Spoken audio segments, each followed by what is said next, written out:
Get her out of here. She doesn't belong in this room. The words sliced through the air like a blade, sharp enough to silence the clinking of champagne glasses in the luxury hotel's VIP lounge. A space lined with velvet curtains and polished marble floors had suddenly turned hostile, its air heavy with prejudice.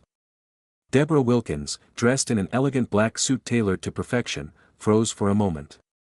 She had been ushered to her reserved seat moments earlier, expecting a calm evening before her meeting with international partners.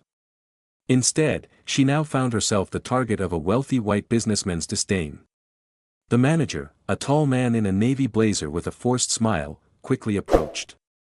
His words, dripping with false courtesy but edged with arrogance, followed next.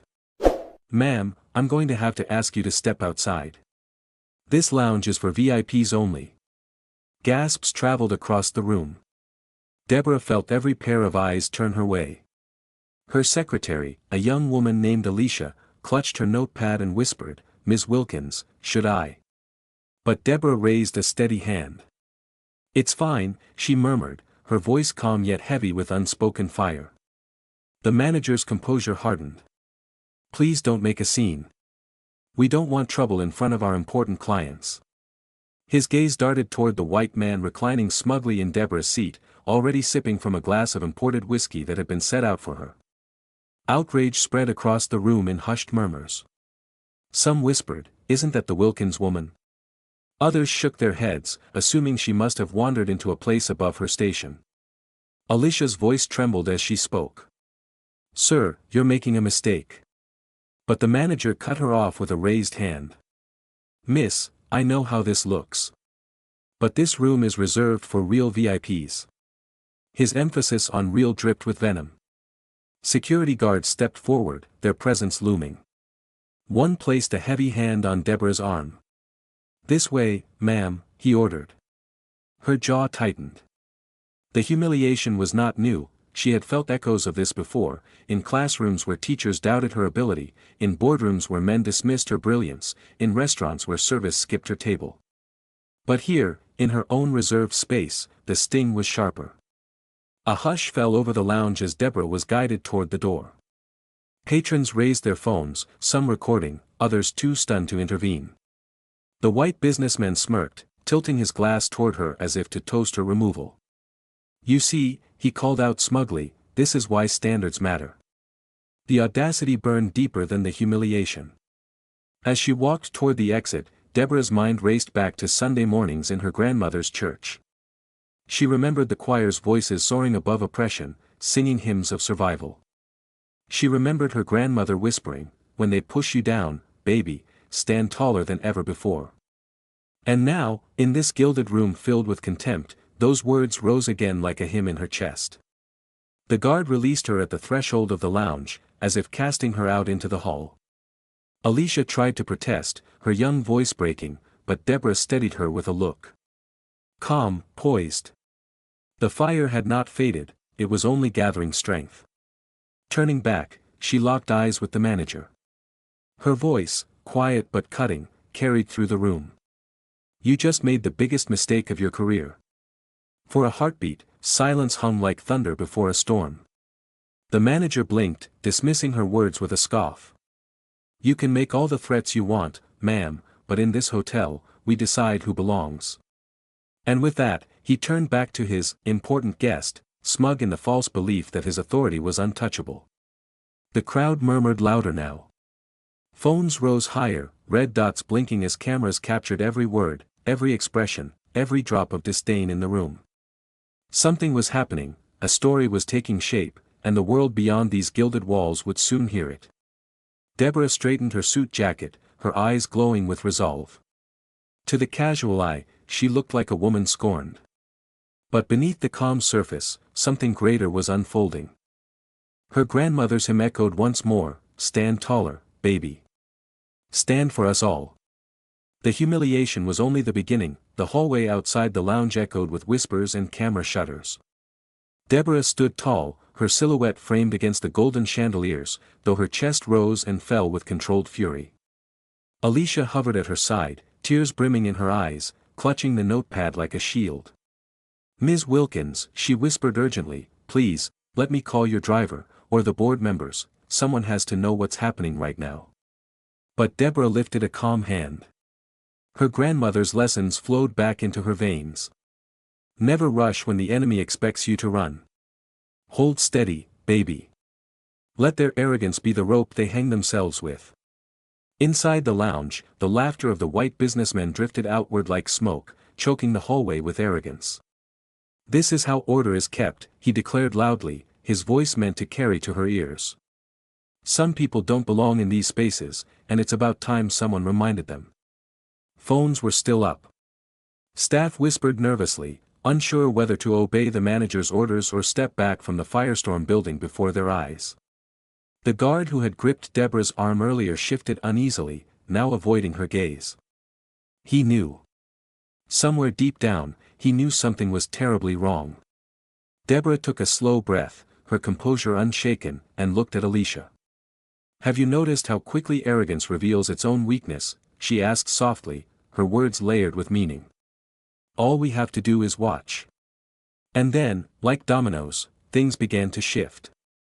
A young man no older than 19, standing near the bar, lifted his phone higher.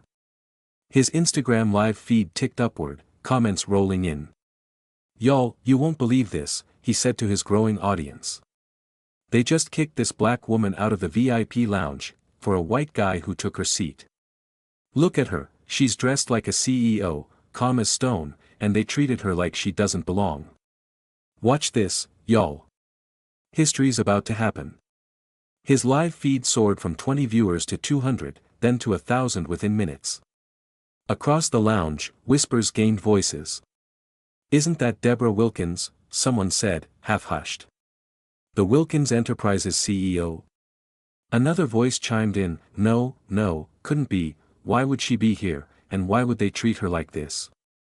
The disbelief was almost louder than the humiliation. The manager, oblivious to the fire spreading across social media, leaned in close to the white businessman, chuckling. "Don't worry, sir. We don't let those types disturb our important guests." His words, dripping with venom, carried across the microphones of a dozen smartphones. Deborah's eyes narrowed. Alicia squeezed her arm, trembling.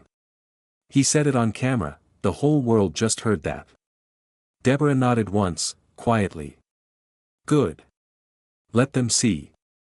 But the humiliation pressed harder. The guard who had escorted her now shifted again, clearly torn. He muttered low to another staff member, "Man. I think she's somebody important. I've seen her face on the business news. This might come back on us." Still, the manager strutted with unchecked arrogance. He leaned casually against the bar, smirking at the businessman who had claimed Deborah's chair. "This is why the hotel has standards," he repeated, raising his voice again. "We don't just let anyone sit in those seats. This is the company we keep." And at that moment, Deborah turned. Slowly. Her heels clicked sharply against the marble floor as she stepped back into the threshold of the lounge. Silence fell like a heavy curtain. The phones, dozens of them, tilted toward her. The live feed hit 10,000 viewers. Her voice, steady, low, but carrying like a church bell, rang out. "Have you ever judged someone before their truth could shine?" The room froze. "Because what you've done here tonight," she continued, each word deliberate, "is not just an insult to me. It's an insult to every ancestor who fought to walk into rooms like this. It's an insult to the legacy of those who were told they didn't belong, but built the world anyway." Her words vibrated with memory, of Selma. Of Montgomery, of voices that once sang freedom songs on dusty roads. In that instant, her grandmother's hymn seemed to fill the room through her.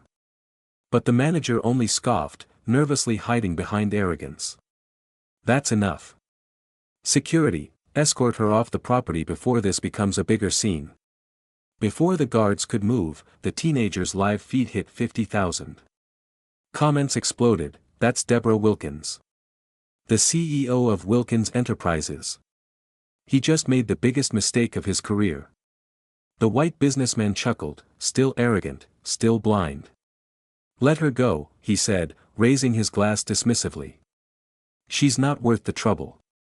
Deborah smiled, but it wasn't warm. It was sharp. Controlled.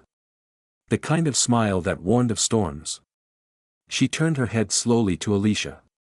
"It's time," she whispered. Alicia's trembling stopped. She straightened, sensing what was about to happen. Deborah reached into her purse and pulled out her phone, not frantic, not angry. Calm. Purposeful. With one tap, she dialed a number. The screen lit up, Chairman of Wilkins International Holdings. The hush in the room grew deeper. The live feed viewers surged past 70,000. "Good evening," Deborah said into the phone, her voice carrying so the entire lounge could hear. "This is Deborah Wilkins. I'm at the St. Andrews Hotel downtown. Their staff just threw me out of my own VIP lounge reservation, in favor of someone they thought belonged more than me. I'd like the board to be informed. Effective immediately." Alicia's eyes widened. The guards froze. The manager blinked, confused, still trying to process what she meant by bored. And then Deborah looked back at him with calm fire. "You just disrespected the owner of the hotel group you work for." The room exploded in gasps. Phones shook in hands as live feeds went wild. The businessman's smirk collapsed into horror. The manager's face drained pale, his mouth opening, closing, searching for words that refused to come. And Deborah stood taller than ever before, her voice echoing across the marble and chandeliers. "You didn't just disrespect me. You disrespected justice itself." The room held its breath. For one long moment, the chandeliers seemed to dim, the gold trim on the marble walls reflecting the glow of dozens of phones. Then the storm broke. The teenager's live feed had rocketed past 100,000 viewers. Comments flew like sparks. "Oh my God, that's her. They don't even know who they're humiliating. This is why we record everything," proof of prejudice in real time. Reporters watching from their living rooms grabbed their coats. Activists texted their networks. A firestorm was brewing, and the St. Andrews Hotel had no idea it was already center stage. Deborah remained calm, still standing at the lounge entrance. Her quiet authority only magnified the chaos unraveling around her. Alicia clutched her notepad tighter, whispering, "Ms. Wilkins, the comments, they're calling this the next Montgomery moment." Deborah's eyes flicked toward her, a faint smile touching her lips. "Good. Then let's give them something worth remembering." Inside, the white businessman sputtered in disbelief. He glanced at his glass, at the staff, at the frozen manager. "What's going on? Why are they all filming? Why are they staring at me?" His arrogance cracked under the spotlight of truth. The manager, pale and sweating now, raised his hands to quiet the crowd. "Everyone, please, this is a misunderstanding. Ms. Wilkins, right? We didn't mean any harm, just a seating error." But his excuses were drowned by the rising murmur of the crowd. "A seating error?" a woman near the bar shouted. "We saw you. You told her she didn't belong here. Don't twist your words now."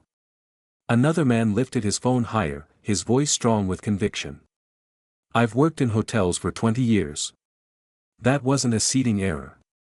That was discrimination. And the world is watching." The world was indeed watching. On Twitter, hashtags began to trend, hashtag Wilkins Justice, hashtag Hotel Humiliation, hashtag Do You Know Who She Is? Within 15 minutes, the feed had hit 200,000 viewers, with celebrities retweeting the video and demanding accountability. Deborah inhaled slowly, steadying herself. She thought of her father, who'd once been refused service at a restaurant despite wearing his best Sunday suit. She thought of her grandmother, who'd marched in Selma, holding a hymn in her throat like a weapon. She thought of every child who'd been told they didn't belong. And then she spoke, not loudly, but clearly, so every microphone caught every syllable. "Humiliation is the oldest weapon of prejudice," she said. "But tonight, that weapon has failed. Because while you tried to shame me in silence, the truth has been broadcast to millions. Tonight, your prejudice is no longer hidden behind closed doors, it is written in light for the world to see." The businessman tried to laugh it off. "This is ridiculous," he scoffed.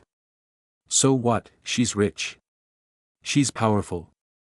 That doesn't change the fact that she. But his voice faltered as the crowd turned on him, hissing, booing. One woman stepped forward, fire in her eyes. You don't get to finish that sentence. Security guards, once aligned with the manager, now shifted uneasily, unsure whether to intervene or retreat. One of them even pulled out his phone, recording the scene himself. And then, the sound of gospel. From somewhere near the back, an older woman hummed softly, we shall not be moved," the tune caught like a flame. Another voice joined, then another. Soon the lounge wasn't filled with shame, it was filled with song. Deborah closed her eyes for a moment, letting it wash over her. The hymn was a bridge, connecting Selma to this marble floor, connecting her grandmother's struggle to her own. When she opened them again, she looked directly at the manager, who stood trembling. "Do you hear that?" she asked. "That's the sound of a people who refuse to be humiliated again." The comments online exploded, "This is history. Her voice just gave me chills. They picked the wrong woman today." Alicia tugged at her sleeve urgently. "Ms. Wilkins, the press, they're outside. Local news vans just pulled up." The manager's face collapsed further.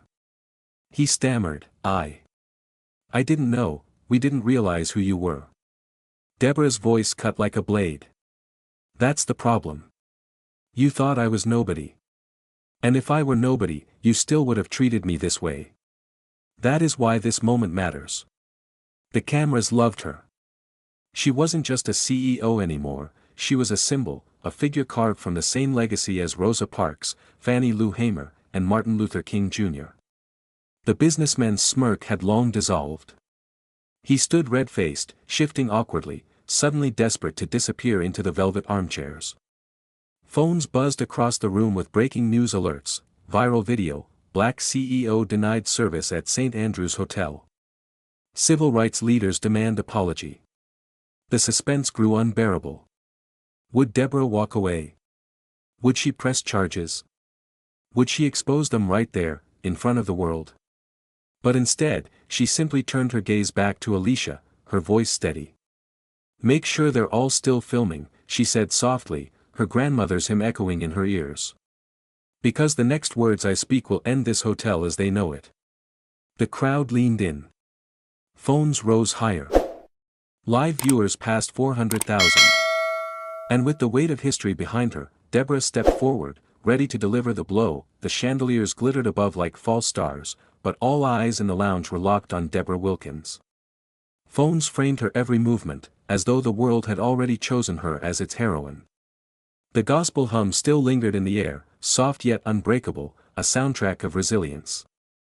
Deborah exhaled slowly, then spoke with a calmness that only magnified her authority. "You think you've removed me from this room," she said, her voice steady and clear. "But you haven't removed me from power. You've only revealed your ignorance."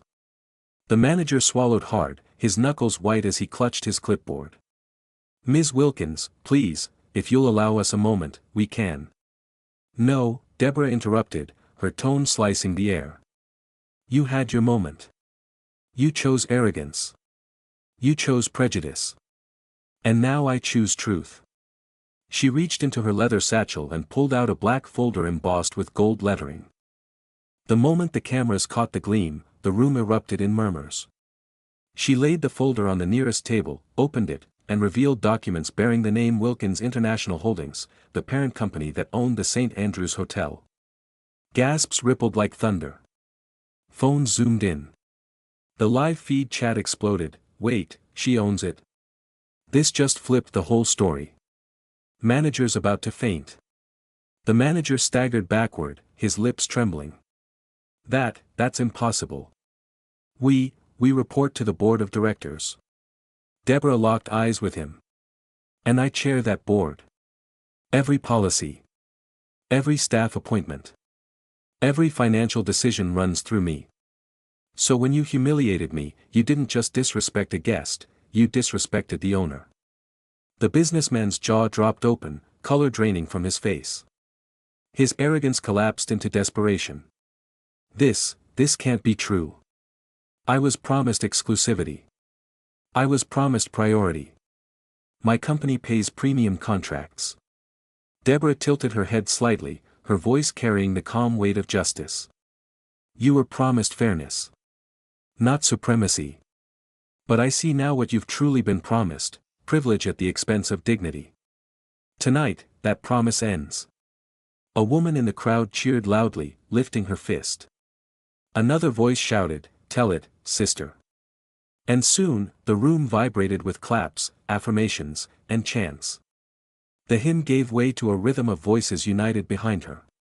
The manager dropped his clipboard, papers scattering like broken pride across the marble floor.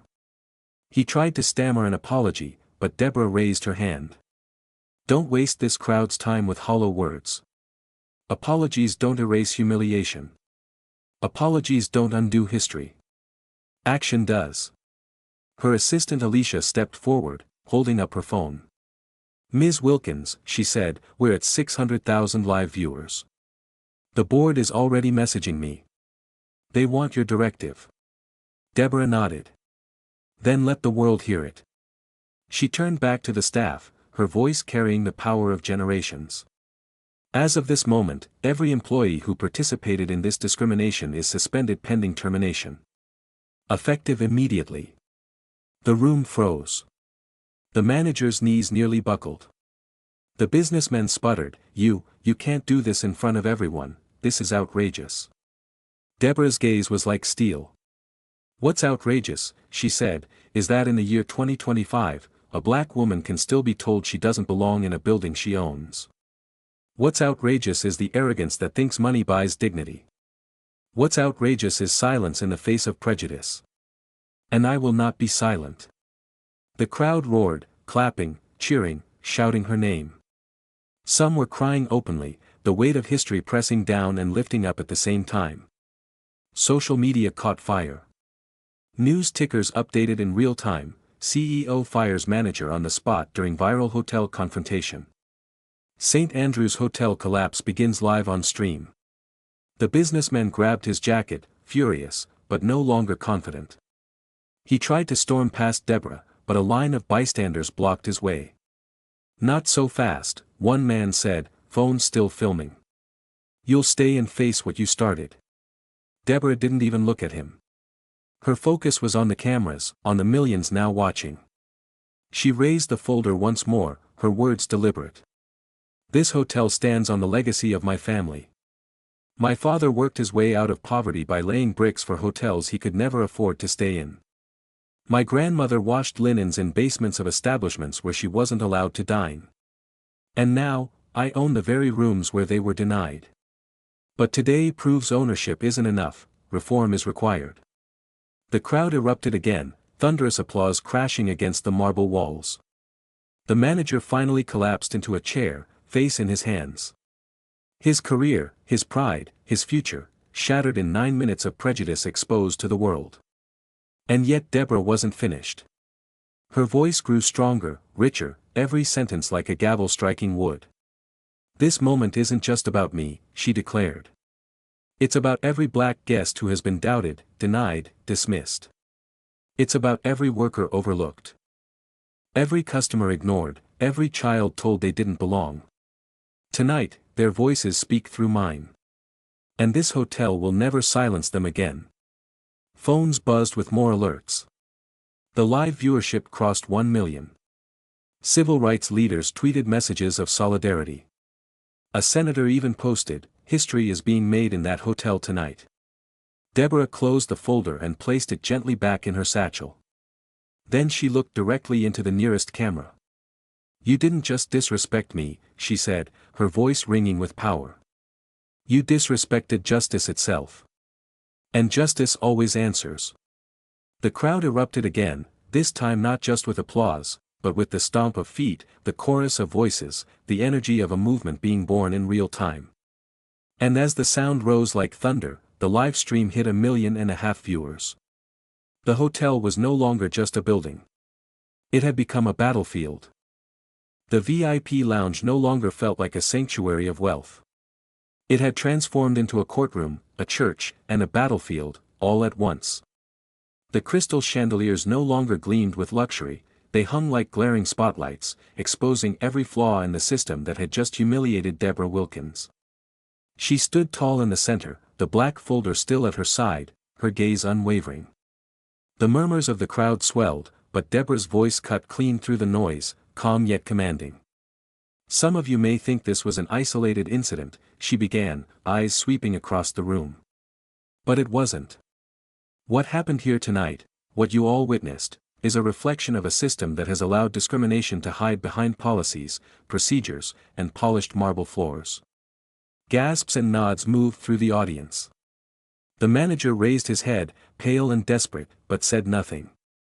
Deborah lifted her phone, scrolling quickly, then raised it for the cameras. In the last 2 years, this hotel has received no fewer than 137 complaints of discriminatory treatment. 137. Guests denied service. Staff overlooked for promotions. Black customers made to feel like intruders in the very spaces they paid to enter. The crowd buzzed. Some clutched their mouths in shock, others shook their heads in anger. "And it doesn't stop here," Deborah continued, her tone sharpened like a blade. "A Department of Justice study confirms what we already know in our bones: Black Americans are still 27% more likely to be denied equal service in high-end establishments than white customers. The numbers don't lie. They paint a picture of injustice that echoes through every generation." Phones flashed as journalists typed furiously. News crews who had rushed to the hotel were now outside the lounge doors, cameras rolling live as staff tried and failed to control access. Deborah took a slow breath, her voice lowering into a more personal rhythm.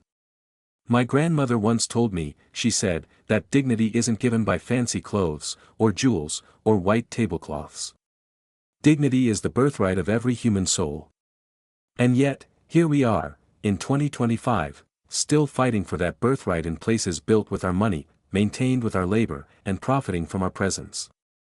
Her words landed heavy, like stones dropped into water. Ripples of agreement moved through the crowd.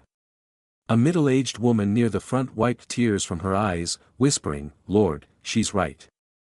The businessmen, red-faced and sweating, tried to interject. This is getting out of hand. Surely you can't expect every hotel, every business, to change overnight just because." Deborah raised her hand, silencing him. "Don't mistake my patience for permission. Don't mistake my civility for weakness. Change doesn't happen overnight, but it begins in one. And tonight, it begins here." The doors at the back burst open. Reporters streamed in, cameras raised high, microphones outstretched. Flashes exploded like lightning, and questions flew over each other in a storm of voices. "Ms. Wilkins, are you calling this racial profiling? Do you plan to file charges against your own staff? Will this affect the hotel's international reputation?" Deborah lifted her chin, meeting the cameras head-on. Yes. This was racial profiling. Yes, this was discrimination. And yes, this hotel's reputation will change, because I intend to change it. The manager dropped his face back into his hands, shaking. The businessmen backed further into a corner, shrinking in the weight of the spotlight. Deborah gestured toward Alicia, her assistant, who handed her a thick binder. Deborah held it up for all to see. "This," she declared, "is a collection of documented cases where minority guests were humiliated, silenced, or ignored in hotels across this country. Cases that too often settled quietly, buried under non-disclosure agreements. But I will not bury truth tonight. I will not allow silence to protect arrogance anymore." The crowd clapped, some even stood to their feet. The gospel hum returned, faint but rising, this time louder, stronger, a chorus of voices filling the gaps between her sentences. Deborah turned to face the cameras again, her voice deepening with fire. "In the 1960s, our elders marched through Selma for the right to vote. Rosa Parks refused to give up her seat for the right to dignity. Martin Luther King Jr. gave his life for the right to dream. And today, in this hotel, we fight for the right to exist without humiliation. Their fight is not over. We are their living legacy." The audience roared. Chants broke out. "Justice! Justice! Justice. The live stream chat scrolled faster than the cameras could capture. She's preaching history right now. This is more than a scandal, it's a movement. Alicia leaned in, whispering urgently, Ms. Wilkins, we just hit 2 million live viewers. CNN, MSNBC, and even BBC want to patch into the feed. This is global. Deborah smiled faintly, though her eyes carried the weight of generations. Good, she said softly. Let the world hear what justice sounds like. She turned back to the staff, her voice dropping to a colder, sharper edge. Tonight, the St. Andrews Hotel will be remembered, not for luxury, not for wealth, but for truth revealed.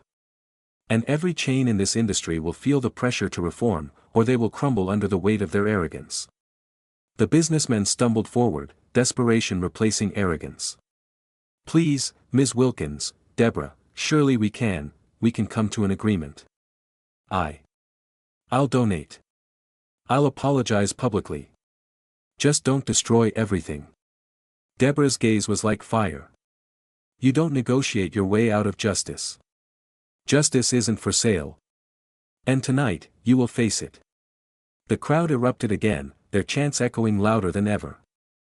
The atmosphere no longer belonged to wealth or privilege, it belonged to truth, to community, to history reborn.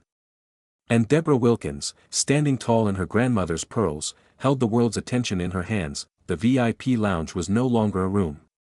It had become a sanctuary, a stage, and a pulpit, all rolled into one. The chandeliers above flickered like candles in a church, glowing softer under the roar of chants rising from the crowd. What began as a whisper of outrage had now become a thunderous chorus. Justice! Justice! Justice! The walls shook with the force of their voices. Reporters struggled to capture the sheer intensity of the moment. For every click of a camera, there was the sound of a voice raised in solidarity. Deborah Wilkins, once a target of humiliation only minutes earlier, now stood at the center like a conductor guiding an orchestra of defiance. But this wasn't just noise, it was history repeating itself in new form. A young boy, no more than 15, raised his phone high above the crowd, live streaming with tears in his eyes. Y'all, this is bigger than a hotel, he said to thousands watching online. This is about dignity. About every time my mama was ignored at a store. Every time my uncle was followed by security. Every time we were told we didn't belong. The crowd erupted, clapping and stomping feet on the polished floor. Even the marble echoed back, amplifying their fury and their pride. From the corner, an elderly woman slowly stepped forward, her silver hair shimmering under the lights. She leaned on her cane, but her voice carried the weight of centuries. Baby, she called out to Deborah, I marched with Dr. King in Selma. I remember when they told us we couldn't eat at their counters, couldn't sleep in their hotels, couldn't even walk with our heads high. Tonight, I see that same spirit alive in you. You are not alone. Deborah's composure cracked for the first time. She blinked back tears, nodding slowly. The weight of her grandmother's teachings, of her family's prayers, of her people's resilience, all of it converged in this single moment. Thank you, Mother, Deborah replied, her voice trembling but steady. Your march carried us to this point. And now, it is our turn to march forward, for you, for our children, for every voice silenced in marble halls like these. The woman raised her hand, and as if on cue, voices began to hum softly. A gospel hymn, old and familiar, wrapped itself around the room. We shall overcome someday. One by one. The crowd joined in. Their voices layered together like a quilt sewn by generations, a sound of pain and hope intertwined. Tears streamed down cheeks, even from hardened reporters who had come only for a headline but found themselves swept into a legacy. The manager slumped in his chair, shrinking further as the hymn grew louder. His power had evaporated, no authority could silence the voices of a united people. Then, something extraordinary happened. 2 employees of the hotel, both young black women in crisp uniforms, stepped forward nervously. Their hands shook, but their eyes were resolute. Ms. Wilkins, one of them began, we wanted to speak up before. But every time we did, they threatened to fire us. We saw guests mistreated. We saw promotions go to less qualified men because of the color of their skin. We were afraid. She took a shaky breath. But seeing you here tonight, you gave us courage. The second woman nodded fiercely. If you stand, we'll stand. We're ready to tell the truth too. The crowd cheered, clapping and chanting their names. Deborah stepped closer, placing a hand on each of their shoulders. Your voices matter. Don't ever let fear bury them again. Tonight, you're not just employees, you are witnesses. You are part of a legacy that will not be silenced. The chant shifted again, filling the air with unity. Her fight is our fight. Her fight is our fight. Even security guards, who had once stood firm to escort Deborah out, now shuffled uneasily. One, a young man barely in his 20s, lowered his eyes before speaking out loud. I was ordered to remove you, but I knew it wasn't right. Forgive me, ma'am. I won't be silent again. The hymn swelled louder, now mixed with chants. Phones streamed to millions, showing a nation that this was more than scandal, it was rebirth. Deborah raised her hand, silencing the room gently. Her voice trembled with emotion but carried strength like iron. My grandmother's pearls rest on my neck tonight, she said. She told me, baby, when you wear them, remember you are carrying more than jewelry. You are carrying a name, a family, a people, a dream. And tonight, that dream is alive in every one of you. We are no longer guests in these halls, we are the builders, the dreamers, the owners. Applause roared through the room. The hymn concluded, but its echo lingered like smoke from a sacred fire. Remember this night, Deborah said softly, yet firmly. Because when you leave here, you'll carry it into your homes, your schools, your churches, your workplaces. What happened here isn't about one hotel, it's about every injustice we've faced and every victory we will claim together. Her stand is your stand. And your stand will lift generations. The crowd roared again, louder than ever before. Even the walls seemed to tremble with the force of their unity. And as the cameras zoomed in on Deborah Wilkins, framed by her people's love and the hymn's lingering power, the world saw not just a CEO, but a leader, a vessel of legacy, a symbol of hope. The hymn faded, but the energy in the room only deepened. The chandeliers glittered as if reflecting back the power of every voice that had risen. Deborah Wilkins stood tall, her figure framed against the heavy velvet curtains of the VIP lounge. No longer humiliated, no longer the victim of a petty act of prejudice, she was now the embodiment of every battle her people had endured, and every victory they had claimed. The manager, red-faced and trembling, fidgeted with his tie. The crowd's chants, the hymns, the testimonies, it had all stripped him of his illusion of authority. He tried to stammer an excuse. Ms. Wilkins, I didn't know. Deborah raised her hand sharply. The room fell silent. You didn't know who I was, she said slowly, her voice cutting through the air like a blade. But that is exactly the problem. You thought power lay in appearance, in skin color, in assumption. You didn't need to know my name to treat me with dignity. That was your test, and you failed. The crowd clapped, shouts of, "That's right," and "Preach," filling the room. Deborah turned toward the hotel staff, her voice firm and final. Effective immediately. This manager is relieved of his duties. Security, escort him from this property. Gasps rippled through the room as two employees, who moments ago had sworn loyalty to truth, stepped forward. The tables had turned, the accuser had become the accused, the humiliated now the judge. The manager's pleas dissolved into the noise of the crowd as he was led away, his once commanding voice reduced to desperate mutters. Deborah's phone buzzed. It was her attorney. She placed the call on speaker for all to hear. Yes, Ms. Wilkins, came the calm voice. The paperwork has been filed. The hotel is officially under review by the board. As majority shareholder, you have the right to suspend all operations until further notice. The crowd gasped again. Even the reporters leaned forward, eager to capture every word. Deborah nodded. Then I am exercising that right. This hotel, this symbol of arrogance and exclusion, is closed until systemic reforms are in place. There will be new hiring practices. Mandatory training on bias and equity. A review of every complaint ever swept under the rug. This house will not stand on injustice any longer. The room erupted, the chants mixing with applause and cheers. One young woman, still live streaming, shouted into her phone, "Y'all, she's shutting it down. This is history." Within minutes, the clip would be watched by hundreds of thousands across the country. But Deborah wasn't finished. She stepped closer to the microphone set up by a reporter, her pearl necklace catching the light like tiny stars.